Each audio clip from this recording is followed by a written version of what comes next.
ሰላም ጤና ይስጥልን ተመልካቾቻችን ከዛሬ ጀምሮ በአንከር ሚዲያ ከአዲስ አበባ ወኪላችን ጋር በመሆን በየለቱ አጫጭር የዜና መርሃ ግብር የምናቀርብበት መሰናዶ እንደሚኖረን እንገልጻለን። ለዛሬ የያዝናቸውን ዜናዎች ቀጥለን እናቀርባለን።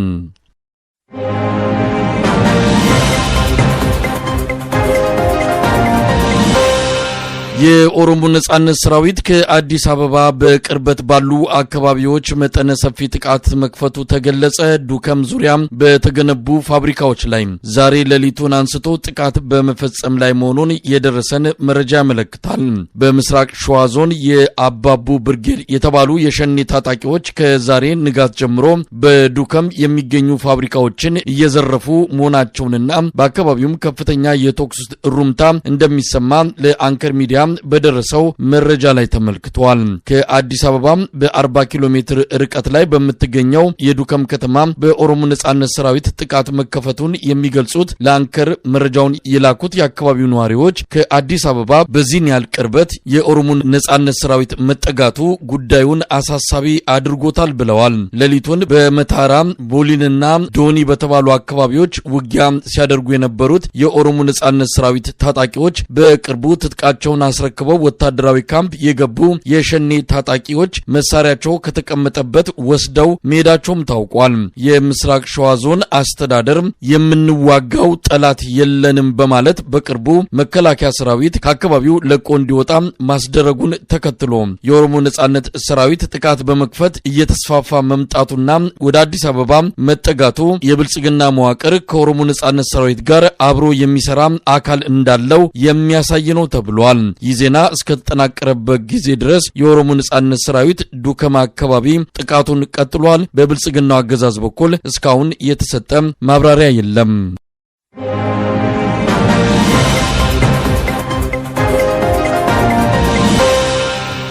ትናንትና ዕለት ከሱዳን ጋር በሚያዋስነው የኢትዮጵያ ምዕራባዊ ኮሪደር አካባቢ በተለይ በቋራና በመተማ ከ10 ቀን በላይ የወሰደ ጦርነት እየተደረገ እንደሚገኝ በተለያዩ ሚዲያዎች እየተዘገበ ነው። ነገር ግን በትናንትና ዕለት በተለይ ከሸሄዲ ከተማ ከምዕራባዊ ጎንደር ዋና ከተማ ከሸሄዲ ከተማ ተነስቶ በሽንፋ በኩል አድርጎ ደለጎን ለመቆጣጠር ተንቀሳቅሶ ነበረ። እንዲሁ ይሄ ያልተሳካለት ያገዛዙ ጦር በተለይ ጀጀቢት በተባለ ቦታ ላይ በቆረጣ ለመግባት ጥረት አድርጎ ወደ ደለጎ ሲጓዝ የነበረው ኃይል በደላ ከተባለ ቦታ ላይ ራሱ ለቆረጣ የተንቀሳቀሰው ኃይል ተቆርጦ ከ100 በላይ ወታደሮች ሲሞቱበት 3 ተሽከርካሪዎች ከነሙሉ ግብአታቸው ተማርከዋል። ሌላው በዚህ አካባቢ እየተደረገ ያለው ጦርነት አሁን ከከላይ ዘሎ አብዛኛው ውጊያ እየተደረገ ያለው በመደበኛ ጦርነትና በሞርተርና በድሽቃ የተደገፈ ሙሉ በሙሉ በቡድን መሳሪያ እየተደረገ ያለ ጦርነት ነው። እንግዲህ 10 ቀን በላይ መከላከልና መልሶ ማጥቃት እያደረገ ያለው በዋናነት የኦሜድላ ክፍለ ጦር ነው ይህንን ውጊያ እየመራው ያለው።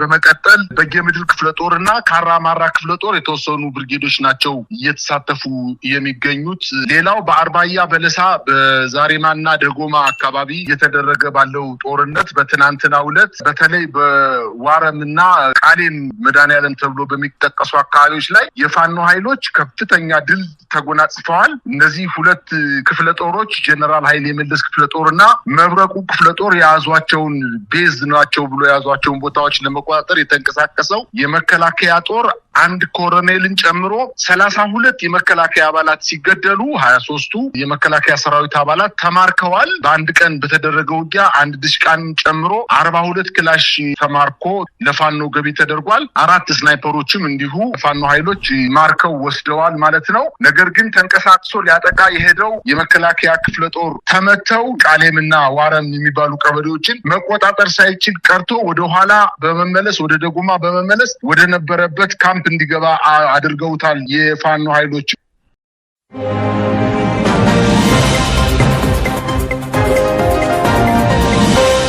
ከኦሮሚያ ክልል በሀገራዊ ምክክር ኮሚሽኑ መድረክ ቀረቡ የተባሉት አጀንዳዎች ኢትዮጵያን ቀውስ ውስጥ ሊከቷት እንደሚችሉ ተገልጿል። አጀንዳዎቹ ከህዝብ የተሰበሰቡ ናቸው ቢባልም በመንግስትና በተቃዋሚ የኦሮሞ የፖለቲካ ልሂቃን በኩል የሚቀነቀኑ አጀንዳዎች በመሆናቸው የኢትዮጵያ ቀጣዩ የፖለቲካ ቀውስ አስከፊ ሊሆን እንደሚችል ነው ስማቸው እንዳይጠቀስ የጠየቁ አንድ የአዲስ አበባ ዩኒቨርሲቲ የፖለቲካ ሳይንስ መምህር የገለጹት። ለአንከር ሚዲያ በጽሁፍ መልእክታቸውን የላኩት እኚህ የፖለቲካ ሳይንስ መምህር በሀገራዊ የምክክር ኮሚሽኑ በኩል ከኦሮሚያ ክልል ተሰብስቧል የተባሉት አጀንዳዎች በሙሉ ቀጣዩ የኢትዮጵያ ብሔራዊ የደህንነት አደጋ ምንጮች የመሆን እድላቸው ሰፊ ነው ብለዋል።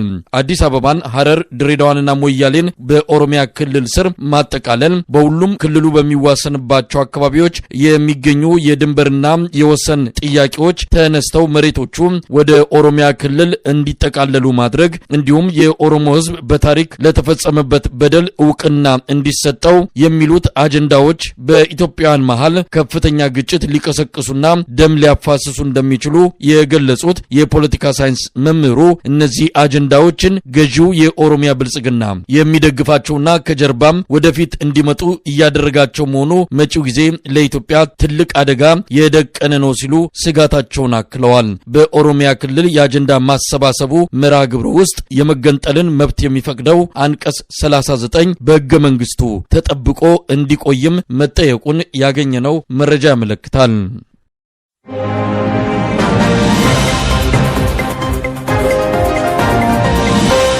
በአማራ ክልል በደብረ ማርቆስ ከተማ የሚገኘው የፌዴራል የፖሊስ ማሰልጠኛ ተቋም የዛሬ ዓመት አካባቢ የፋኖ ኃይሎች በወሰዱት እርምጃ ሙሉ በሙሉ ማሰልጠኛውን ከጥቅም ውጭ እንዲወጣ ማድረጋቸው ይታወሳል። የአገዛዙ ጦር የድንበር ከተሞችንና የአማራ ክልልና አካባቢ የሴኩሪቲ ሁኔታ ሙሉ በሙሉ መተማመኛ ባለማግኘቱ የፖሊስ ማሰልጠኛውን ተቋም ሙሉ በሙሉ ለገዳዴ ለገጣፎ የሚገኘው የፌዴራል ፖሊስ ማሰልጠኛ ተቋም ላይ ማድረጉ ይታወሳል። በተደጋጋሚ ጊዜ ከ10 ሺህ በላይ የምልምል ወታደሮችን በማስገባት የሰራዊቱን መመናመን ለማሟላት ጥረት እያደረገ እንደነበረ ይታወሳል። በዚህም የገቡት ከ10 ሺህ በላይ የሚሆኑ የሰራዊቱ አባላት በተለያየ ምክንያት እየወጡ እንደሚገኙ መረጃዎች ደርሰውናል። አንደኛ እነዚህ ለስልጠና የገቡ የፌዴራል ፖሊስ ምልምል ወታደሮች በዘረኝነት መድሎ እየደረሰብን ነው በማለት፣ ሁለተኛ የፖሊስ አባላቱ ወደ ግዳጅ ቦታ መላክ የለባቸውም፣ እኛ ፖሊስ ነን እንጂ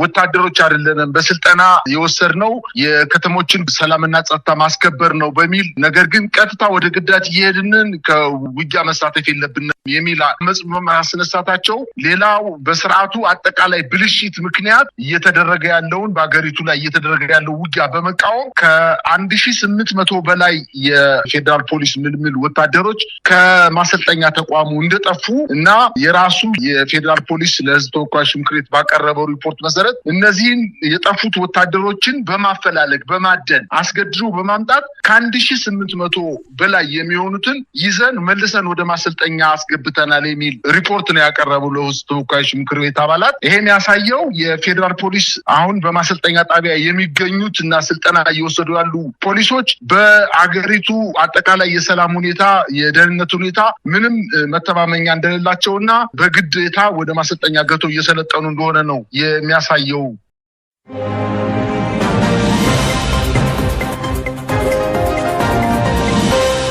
በማዕከላዊ ኢትዮጵያ ክልል ሀዲያ ዞን በጊቤ ወረዳ 12 ቀበሌዎች የመንግስት መዋቅር መፍረሱን ዋዜማ ከአካባቢው ያገኘውን ምንጭ በመጥቀስ ዘግቧል። በ12ቱ ቀበሌዎች የ2016 በጀት ዓመት ግብር አለመሰብሰቡንና የፖሊስ መዋቅር መደበኛ የጸጥታ ማስከበር ስራውን እንደማከናውን ነው በዋዜማ ዘገባ ላይ የተመለከተው። በእነዚህ በ12ቱ ቀበሌዎች የመንግስት መዋቅር ፈርሷል። ማህበረሰቡ መንግስት የወረዳ ጥያቄያችንን አልተቀበለም በማለት ተቃውሞ ማሰማቱን ተከትሎ ነው እንግዲህ የመንግስት መዋቅር ፈርሶ ሙሉ በሙሉ በነዋሪዎቹ ቁጥጥር ስር የሚገኝ እንደሆነ የተገለጸው። መምህራን፣ የጤና ባለሙያዎች ለረጅም ጊዜ የደሞዝ ጥያቄ ሲያነሱ እንደነበረ ይታወቃል። ለበርካታ ወራት ደሞዝ ሳይከፈላቸው የቆዩት መምህራንና የጤና ባለሙያዎች በተለይም ባዶዎቾ ወረዳ፣ በሆሳና ከተማ እንደዚሁም በተለያዩ ወረዳዎች ላይ የተቃውሞ ሰልፍ በማድረግ አገዛዙን ሲያወግዙ እንደነበረ ይታወሳል። ሙሉ በሙሉ በአካባቢው የትምህርት አገልግሎትም ሆነ የጤና አገልግሎት መቋረጡም እንደዚሁ ተጠቅሷል። ምላሽ አላገኘንም በሚልም የመንግስትን መዋቅር ማፍረሳቸው ነው የተነገረው። ትምህርት ቤቶች ተዘግተዋል። የጤና ተቋማትም አገልግሎታቸው ተስተጓጉሏል። ዋዜማ እንደዘገበው ከሆነ ከአንድ ወር በፊት ከፌዴራል ተቋማት ወደ አካባቢው ለስራ ተጉዞ የነበሩ ሰራተኞች የአካባቢው ማህበረሰብ ማሰራቸውን ነው የተመለከተው። እዛ አካባቢ እስካሁን ከደሞዝ ክፍያ አለመኖር ጋር ተያይዞ ህዝባዊ ተቃውሞ ይቀሰቀሳል በሚል ከፍተኛ የሆነ የጸጥታ ኃይል አገዛዙ ማሰማራቱም ተመልክቷል። በቅርቡ አመጽ ይቀሰቀሳል የሚል ስጋት በመንግስት በኩል እንዳለ ነው ያገኘነው መረጃ የሚያመለክተው።